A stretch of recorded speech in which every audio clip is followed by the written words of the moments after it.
I basically strictly started fishing bigger lakes, offshore structure, humps, big long points, flats, you know, stuff you would never really fish if you didn't have a GPS or any sort of fancier unit for fishing.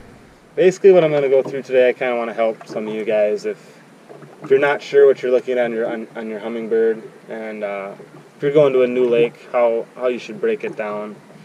The one thing I do want to stress is if you are coming to a new lake, just take an hour, take 2 hours, and just graph. Just look at everything on the map that you think is fishy.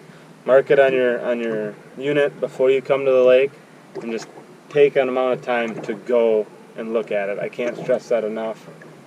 If you're just fishing, you're not going to be able to cover water. You know, you graph, you kind of see what's going on. Because not all these pieces of structure are created equal, which you can't expect every hump or every point to have fish on it. You know, there's just some are better than others. So yeah, stay tuned, guys. I'm going to go through and graph a couple of these structures I just talked about and show you kind of what to look for, like is it rocks or is it weeds or what's going to be on these humps, or is there nothing, you know, is it a point or something I would consider dead water, not to fish. But so yep, we're going to fire up the big motor and we're going to do some graphing, and I'll show you stuff on the Humminbird. So. Alright, so this is the first piece of structure. As you can see, I've already graphed some of this. This is what I would consider just a big flat.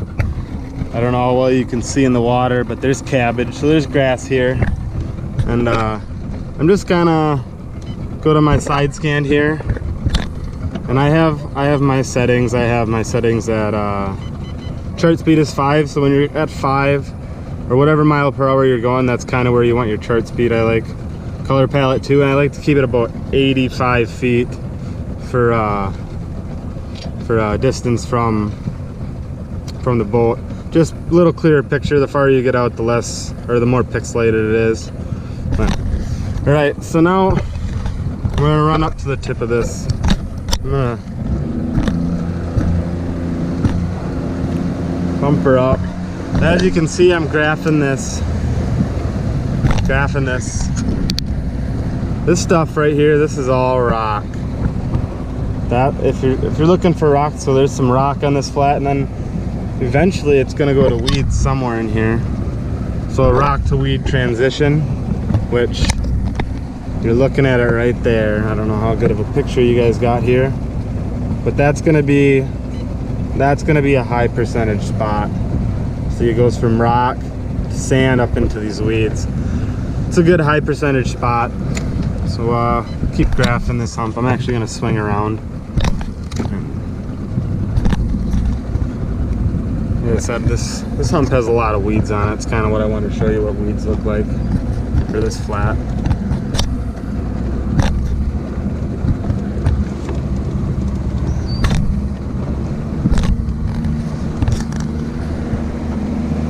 If you're looking for weeds, that's what you want to see. This stuff all right here is weeds, and there's a big, it just breaks. Those weed lines, those are also stuff you're going to want to fish. Those are stuff you'll want to mark. That's basically what I look for in a flat. I want to find weeds. If there's rock on there like this one, and then weed edges like this little inside turn here, that'd be a high percentage spot to catch a fish. We'll see you at the next spot. We're probably going to go to a point and show you what to look for there. So stay tuned. All right, so second piece of structure I want to point out here. This would be a hump. As you can see, this is a main lake hump. There's deep water all around it, and it comes up to about 13 feet. Now I'm just gonna run my side imaging over it and hopefully show you guys what we have here, and if it's a hump I like, or a hump I would fish. So again, keeping my miles per hour close to what I have my graph speed at, which is 5. So We're coming up to this hump. Looks like there's a little weeds there, so I'm gonna quick switch to my down imaging. And as you can see, it's pretty small weeds. It's not very high, so I'm gonna keep going around it and seeing what we see. As of now, this hump don't look much like anything that I can see. But keep switching back and forth. Yeah, those weeds aren't very tall.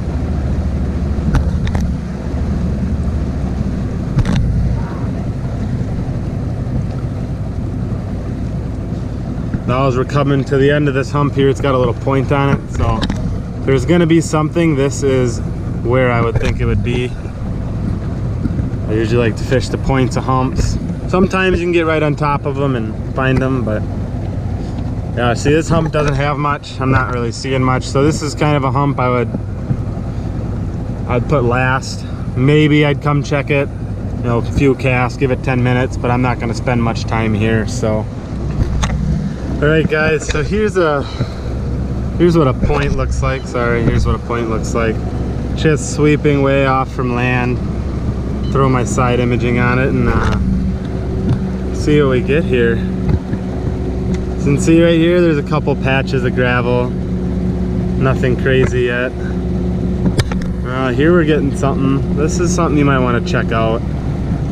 So I'll graph all the way down both sides of this point, and then I'll go through and I'll mark them with waypoints for the good stuff that I see.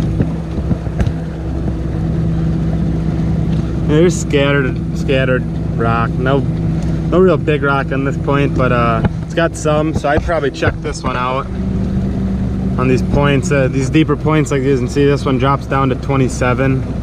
So I'd definitely check that as a late summer spot or midsummer spot. We're coming up to the shallow part of the point. As you see, it breaks off to a lot of rock. So this is a spot you could probably come check out in the mornings. Maybe they're pushing bait fish up on here, and you can catch them doing that. Otherwise, it looks like this whole contour right here is gonna have rock on it. So this is definitely a point I would check out. But that's what you're looking for when you're looking for points. So we've gone over flats, humps, and points for the first three structures we want to look at when you're trying to break down a lake. So I'm gonna do some fishing on all three of these now for the rest of the night, and hopefully I'll get some fish catches for you guys and kind of go over what I'm using if I do catch fish and why. So stay tuned and let's catch some smallmouth. What's up? Yeah.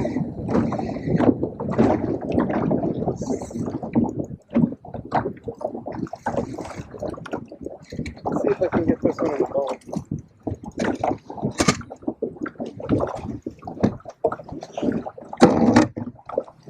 Finally.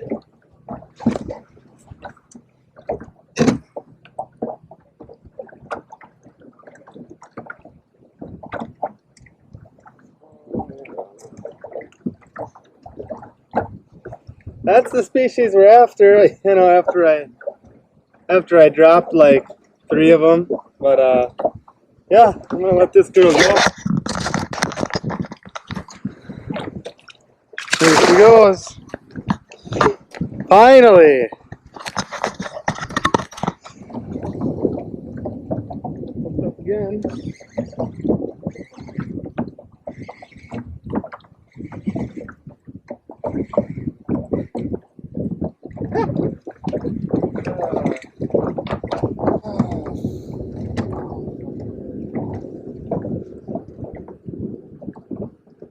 A little snot rocket. Keep the bait going. And got me. Nice. I usually complain, but that one really hurts. I don't know if you can see that one. Wash her off. Oh yeah, he got me with his teeth. Nice.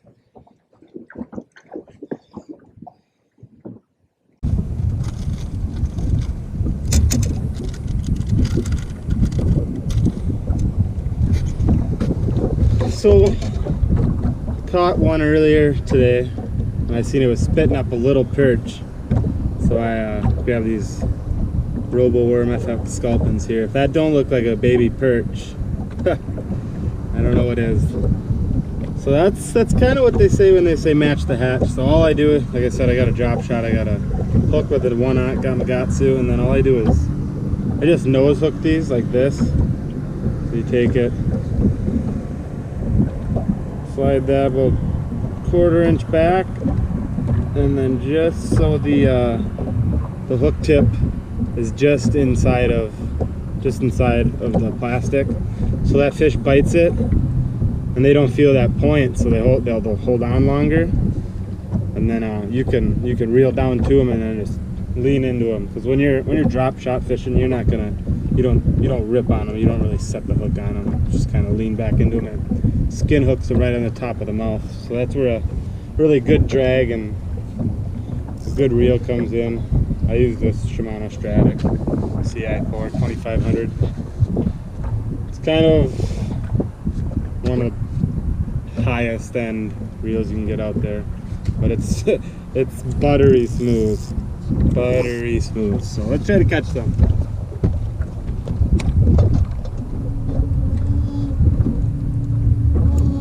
So I just kind of want to go over what I caught these fish on tonight. I caught most of them on this drop shot here. I have this rigged up on an Elf Angler DSR. This is a drop shot rod. It's got a medium fast tip, so I don't know if you can see that, but it'll load up on the fish. When you're shaking it, you'll load up on them just a little bit, enough to feel you got weight there, and you can reel up, let your rod down, and just lean back into them, and it's got that great bend to keep those fish hooked. Usually, yeah, I lost more fish than I think I've ever lost on a drop shot tonight. But like I said, what you're doing, you're just leaning into them and you're just skin hooking them right on the top of their snout. But I did not have a very good ratio tonight, but kind of got to see what I wanted to see on this lake for the future. And then the other one I caught him on is I think this is a Damiki 70 popper, but I'm not sure. This is on an Elf Angler Slash. This is a 610 as well, medium fast. I like this short rod when you're constantly twitching, just like you would a jerkbait. Like I said, this is a jerkbait rod. You don't hit the gunnel with your rod. I got this on, I think this is 20-pound Power Pro Run Braid. I got my drop shot rod on 8-pound Power Pro with 8-pound Super Sniper FC fluoro leader. Yeah, those are my two setups. That's what I caught them on tonight, so check them out. And thanks for watching. Oh, alright guys. Well, that was quite the night of fishing. I lost more fish than I caught. Go check out Chase Marks Outdoors on Facebook and subscribe to our YouTube page. And hopefully you like this. I gave a lot of pointers on the hummingbird tonight, and hopefully in the next videos we'll just be helping you guys out with a little more pointers about fishing offshore and little nuances and whatnot. So, yep. Thanks for watching, and hit that subscribe button.